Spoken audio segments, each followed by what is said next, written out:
Il a eu du mal à partir un peu, le film. Bon, après, la pandémie a fait que... Je l'ai fini en février dernier. Ah ouais? Il a été projeté pour la première fois à Travelling le 14 février 2020. Et 15 jours après, on était confinés. Du coup, c'est un peu la pire année pour sortir un court, hein, parce que le Ah peu de ouais? festivals qu'on a eu au début, ils ont été annulés ou ils sont en ligne. Donc là, normalement, en janvier, j'aurais dû aller à Clermont-Ferrand, à Porto Vecchio, ce qui m'aurait bien plu, tu vois, d'aller à Porto Vecchio. Los Au mois Angeles? de janvier, en Bretagne, aller à la place en Corse, je n'étais pas contre. Ouais. Et puis rencontrer du monde, et puis parler du film, quoi, parce que c'est vrai que j'ai globalement passé 1 an et demi de ma vie, en tout cas la dernière année, les 8 derniers mois, c'était tous les jours, quoi, D'accord. quasiment. Il y avait un truc à régler, parce que je suis hyper exigeant et que la salle de bain, par exemple, elle est fabriquée dans un studio, qu'on n'avait pas les moyens de le faire, mais que les moyens ne doivent pas empêcher de faire ce qu'on veut. Donc l'avantage d'habiter à Morlaix, d'être bien implanté localement, ça m'a permis de trouver un hangar qu'on m'a prêté, que la communauté de communes m'a prêté gracieusement pendant un mois. Des potes menuisiers sont venus me filer un coup de main pour fabriquer les feuilles de décor. Des copains qui ont une ressourcerie de matériaux ont mis la main à la pâte pour trouver la tapisserie, le lavabo, la baignoire. Et puis j'avais trouvé Ça a un pris combien premier. de temps? Ça a pris combien de temps le tournage finalement alors? Ah, le tournage en tant que tel, c'est 4 jours. J'ai bossé pas mal en télé, en magazine avant et en doc. Ouais. Du coup, moi, je suis habitué à faire des journées où on fait des heures et des heures de rush, on tourne, quoi. Et quand ma première assistante m'a dit que j'avais le droit de faire 8 plans jour en fiction, sur 4 jours, je me suis dit, mais ça, comment je fais? Enfin, ça rentre pas, mon film. C'est impossible de faire. Donc, j'ai revu tout mon découpage. Et c'est vrai que sur 4 jours, c'est hyper chaud, quoi. Enfin, il manque plusieurs plans qui, maintenant qu'il est fini, monté, je me dis qu'il y en a certains qui manquent vraiment dans la narration, deux. Et sinon, les autres, bon, j'ai essayé d'être le plus épuré possible et En fait, il y a deux grands choix, à mon avis, enfin, dans ce qu'on m'a proposé. C'est soit on fait ce qu'on dit, on couvre les scènes, donc on fait le champ contre champ, quoi, en gros. Et après, on voit s'il reste du temps pour faire les plans compliqués. Et moi, comme je n'ai pas passé 1 an et demi de ma vie pour faire peut-être les jolis plans cinéma. Donc, j'ai choisi de faire d'abord tous les plans en mouvement, en travelling, qui prennent du temps, et d'enlever la sécurité de montage. Donc, j'avais assez peu de sécurité de montage. J'ai vachement bossé mon découpage. Je suis aussi un peu monteur. J'ai monté en partie de film. Et du coup, j'ai discuté avec mon pote monteur qui me filait un coup de main. Et j'ai pris le parti pris de pas faire du mièvre, en fait. Je sais pas si c'est... Mais tu vois, si tu te retrouves à courir et à faire la sécurité parce que tu n'as pas le temps, en fait, globalement, au moment où tu vas dire, bon, maintenant, on met le travelling et on fait le plan qui fait ça, tout le monde te dit, bah non, on n'a pas le temps, on passe à la suite, et du coup, tu les fais pas. Donc, je préférais les faire à chaque fois en premier et pas avoir le temps de couvrir. D'accord. Et le montage, ça a pris combien de temps? C'est très... je crois que j'ai un pote monteur qui est venu une première session de 4 jours, 5 jours. Ensuite, pour faire une version 1 assez vite. Moi, j'ai retravaillé tout seul. J'ai fait une version 2 que je lui ai envoyée. Il est revenu repasser 2, 3 jours.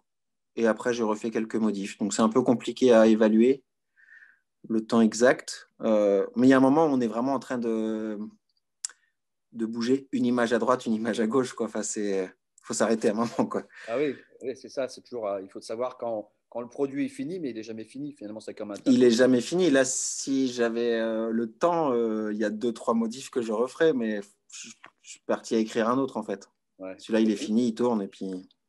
Et sinon, l'inspiration sur le film, pourquoi le choix des thèmes de la mort, l'amour, la vieillesse, le rapport petite-fille, grand-père? Bah,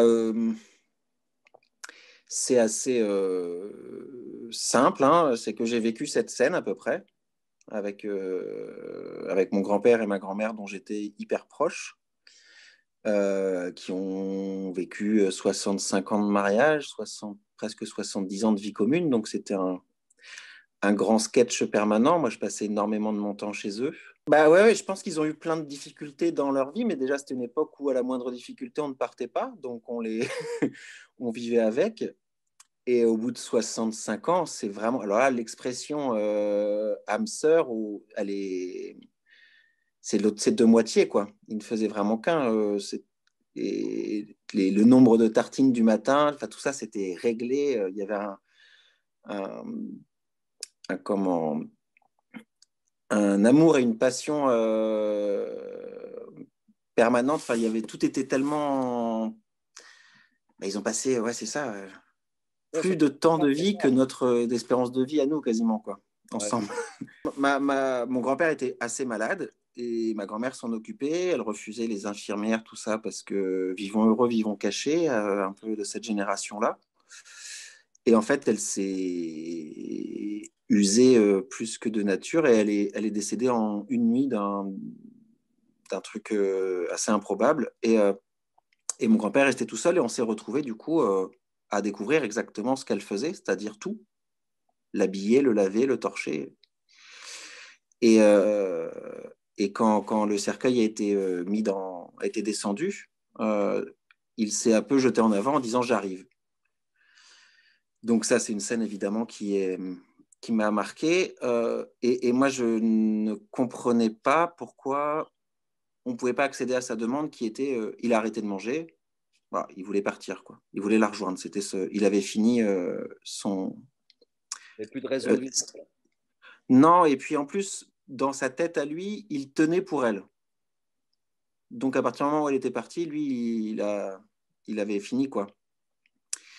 Et voilà, la morale des parents, de la vie, tout ça fait que ils l'ont mis dans une maison, puis dans un hôpital, et un mois après, jour pour jour, il est décédé. Sauf qu'on a eu ces 3 semaines ou 15 jours d'hôpital dans une chambre glauque, verte, de, de- où pour moi, on était vraiment. Enfin, j'ai pas réussi de manière à entendre pourquoi on ne pouvait pas le laisser partir au moment où il était encore digne, où il en avait envie, et qu'on soit obligé de voir ces scènes-là et que lui soit obligé de vivre ces temps-là où il était complètement diminué. Et il n'y avait plus rien à faire à part attendre, quoi. Et il était même plus habillé la journée. Enfin, tu vois, la fin de vie telle qu'elle existe habituellement. Donc, en fait, le film, Et c'est un en fait, peu ce que tu aurais espéré qu'il se passe. voilà, moi j'ai rêvé une nuit dans dans mon refus un peu d'accepter la réalité très fréquemment. J'ai rêvé de me barrer avec lui, sa collection de whisky. Il habitait au bord de la mer, au bout du môle, et de finir sa meilleure bouteille. Et l'avantage des rêves, c'est que t'es pas obligé d'avoir une explication concrète aux choses. À la fin du rêve, bah, il était parti dans la mer, et puis voilà. Et avec panache, enfin, ce qui était ce que j'ai essayé de transmettre après dans le film de mon expérience, c'était la dignité de fin de vie, de partir, et qu'on peut partir avec panache, en fait, qu'on pourrait partir avec panache, avec ce qui ressemble à la vie de la personne. Mon grand-père était quelqu'un d'assez joyeux, vivant, et de le voir complètement amoindri, faible dans un lit, alors qu'il avait choisi de partir à un moment où il aurait encore pu s'endimancher, mettre son beau costume et faire une belle sortie. Euh, c'est quelque chose qui m'a pas traumatisé, mais je ne peux pas le comprendre. Donc j'avais besoin J'ai très vite écrit la scène où je partais avec lui. Et puis il y a eu du temps à se passer, il a fallu que je digère ça. J'ai tenté un concours de scénario que j'ai gagné. J'ai été coaché et en fait, l'histoire plaisait beaucoup, la note d'intention plaisait beaucoup, mais il y avait quelque chose qui marchait pas bien, c'était le personnage du petit-fils. Parce que c'était moi et j'avais beaucoup de mal à le caractériser. C'est très souvent le cas du personnage principal des films. Il est trop proche de l'auteur, on a du mal à. Et un coach m'a proposé de tenter une version avec un personnage féminin pour voir. Et j'ai tout de suite, c'est devenu de la fiction en fait. J'ai pu me mettre à distance et m'amuser beaucoup plus avec ce personnage. Et ce qui devait être une piste d'écriture, et en fait, je l'ai gardé parce que ça m'a plu de garder cette distance et de pouvoir de vraiment passer dans la fiction. C'est comme quand j'ai dû choisir mon chef-op. J'ai discuté avec plusieurs chefs-op. Moi, j'avais une idée assez précise de ce que je voulais. Un univers presque de genre en termes de décor et de lumière.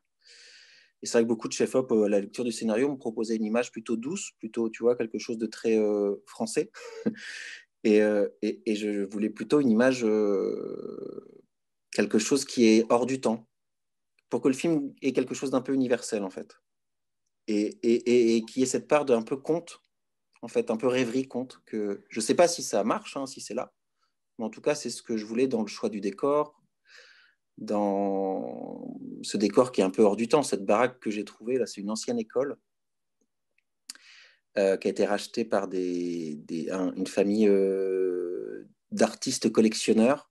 Le salon, on n'a quasiment rien fait. On a juste repositionné un peu pour mieux faire la symétrie, mais tout était là. Et sinon, le choix des acteurs, comment ça s'est fait alors? Parce que tu es passé donc du masculin au féminin pour Capucine Lespinasse. Tu avais travaillé avec elle avant? Non, ma productrice avait déjà. Ma productrice travaille avec un auteur qui a déjà travaillé 2 fois avec elle, dont un film qu'elle a produit elle. Et c'est vrai que je cherchais un peu le mouton à 5 pattes, du coup, pour l'actrice, parce que je voulais qu'elle soit féminine, mais qu'elle me ressemble. Et il y avait un truc, une énergie que je voulais avoir dans le film, qui était là depuis le début, qui était un peu punk pour ce personnage-là, parce que ce qu'il fait, parce que ce que j'avais imaginé était un peu punk, et un peu peut-être bêtement, j'avais imaginé que ce personnage portait les stigmates de ce non-conformisme sur lui. Et donc j'ai vu pas mal de monde, enfin pas mal, non, en fait, j'ai vu quelques actrices, j'ai cherché beaucoup. C'est très compliqué quand on cherche sur des agences parce que je trouve que les photos sont un peu toutes faites par les mêmes photographes. Donc j'ai regardé des films, j'en ai regardé beaucoup.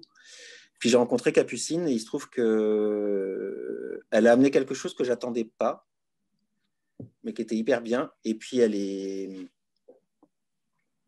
a compris tout de suite le scénario. Les propositions qu'elle a faites sur le personnage étaient hyper pertinentes. Et du coup, j'ai fait une lecture avec Christian Bouillette, qui est un très grand acteur de par sa carrière, qui a fait énormément de second, troisième rôle dans le cinéma français, avec quasiment tous les plus grands, mais qui n'est pas hyper connu lui.